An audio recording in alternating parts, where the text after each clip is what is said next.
एकदम भोजी भली स्वादिष्ट दही बैगण एटा गोटे एमती आइटम जहाको कि आमे समस्ते पसंद करथाउ खाइबा पई। तेबे भोजी रे ए खट्टा मिठा स्वादिष्ट दही बैगण केमिति तयारी हुए चलंतु मु आपनक सहित शेयर करिवि। नमस्कार, आपनकु काकुलिस क्वेश्चन को बहुत बहुत स्वागत। तेबे चलंतु स्टार्ट करिबा रेसिपी। तेबे स्वादिष्ट दही बैगण टिकु तयारी करिया पई गोटे टिप्स मने रखिबे। एठी देखंतु मु पूरा फ्रेश और कसी लंबा लंबा बैगण नेछि। आपण जे कोनोसी बैगण नै परिबे, किंतु मने रखिबे टिके कसी वाला नेले भल हबो। कोमलिया बैगण खाइबा पई बहुत ही बढ़िया लगे। तो एठी देखंतु बैगण को मु लंबा लंबा स्लाइस रे काटिकी भल भाबरे धोई नेछि। एबे हमें एई धोईकी रखिथिबा बैगण रे कलर पई हाफ चमच हळदी गुंड दे दबा। ता सहित हल्का राग पई हाफ चमच रु भी कम लंका गुंड आ स्वाद अनुसार लूण दे दबा। एबे हमें हाथ रे बैगण टिकु भल भाबरे गोळे दबा, जेमिति कि लूण हळदी लंका गुंड सबु भल भाबरे बैगण रे लागि जिवो। बैगण को गोळे देला परे आमे आको रेस्ट रे रखिबानी। चलंतु गैस उपरे गोटे पैन बसेबा। एठी देखंतु पैन रे मो अल्प किछि रिफाइंड तेल देइछि। तेल भल भाबरे गरम हे गला परे सेथिरे आमे गोटे परे गोटे बैगण पके नबा। एठी मु तीनोटी लंबा लंबा बैगण नेइथिली। तो एठी देखंतु सबुतक बैगण मोर पैन रे जागा हे गला। बैगण को छाणिला बेले मने रखिबे पूरा हाई फ्लेम रे छाणिबे, ताहले जे बैगण तेल सोक करिवनी। एठी देखंतु बैगण को आमे टिके एपट सेपट करिकी याकू पूरा गोल्डन और क्रिस्पी हैला पर्यंत ही छाणिबा। मने रखिबे बैगण को कंचा रखिकी जमा भी छाणिबेनी, नहले खाइबा को भल लागिवनी।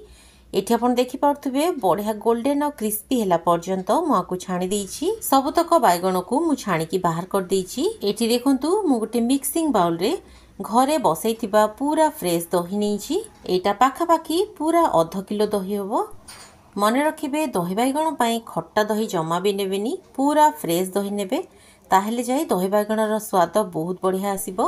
एठी देखंतु दहीटिकु स्मूथ करिया पई मु गोटे व्हिस्कर रे याकु भल भाबरे फेंटी देइछि। दही को भल भाबरे फेंटिकी पूरा स्मूथ कर देबे।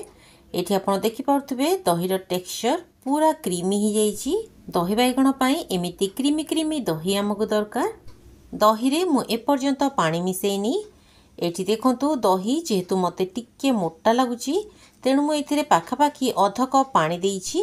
एठी देखंतु दहीर कंसिस्टेंसी एमिति रखिबे, ना ही बेसी पानिया और ना ही बेसी मोटा। दही बैगण टी खाइबा पई हल्का मिठालिया लागिले यार टेस्ट बहुत ही बढ़िया आसी थाए।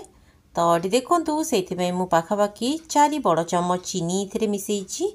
मिठा आपण आपणकर पसंद अनुसार कम किंबा बेसी करि परिबे। एबे हमें ए दही रे स्वाद अनुसार लूण दे दबा। ता सहित बढ़िया टेस्ट आने पई हाफ चम्मच कला लूण दे दबा। ता सहित एथिरे हल्का स्पाइसीनेस आनिया पई हाफ चम्मच रु कम चिली फ्लेक्स दे दबा। आ बढ़िया फ्लेवर आनिया पई एथिरे हाफ चम्मच भजा हितिबा जीरा लंका गुंड पकेबा। एबे एथिरे गोटे स्पेशल फ्लेवर दबा पई गोटे छोटो खंड आंब कसिया अदा एथिरे कोरिकी दे दबा। आंब कसिया अदा दही बैगण रे थरे पकेकी देखंतु, देखिबे दही बैगणर स्वाद बहुत ही बढ़िया आसीबो। एकदम भोजी स्टाइल रे बनिबो, खाइबा पई बहुत ही बढ़िया लागिबो। एठी देखंतु ए सब को मु भल भाबरे गोळे देली। चीनी लूण दही रे भल भाबरे मिसी गला परे आगुरु भाजिकी और ठंडा करके रखिथिबा बैगण को आमे एथिरे मिसेबा। गोटे टिप्स मने रखिबे, गरम गरम बैगण को दही रे केबे भी पकेबेनी, नहले दही छिंडी जाई पारे। तेणु बैगण को मिसेबा आगुरु छाणिकी भल भाबरे ठंडा करके एथिरे मिसेबे। एठी देखंतु ए सब को मु भल भाबरे गोळे देली। एबे चलंतु जिबा नेक्स्ट प्रोसेस को। देखंतु मु गोटे तड़का पैन रे किछि रिफाइंड तेल गरम करे नेछि। तेल गरम हे गला परे सेथिरे हमें हाफ चम्मच सोरिष, 2 रु 3टी सुखिला लंका आ किछि भृसंग पत्र पके दबा। ए सब भल भाबरे फुटी गला परे हमें गैस र फ्लेम को बंद कर दबा। एबे हमें ए तड़काटी को बनेकी रखिथिबा दही बैगण ऊपर ढाली दबा। दही बैगण रे बहुत ही बढ़िया फ्लेवर आने पे एथिरे किछि कटा धनिया पत्र पके दबा। आ ए सब को भल भाबरे गोळे दबा।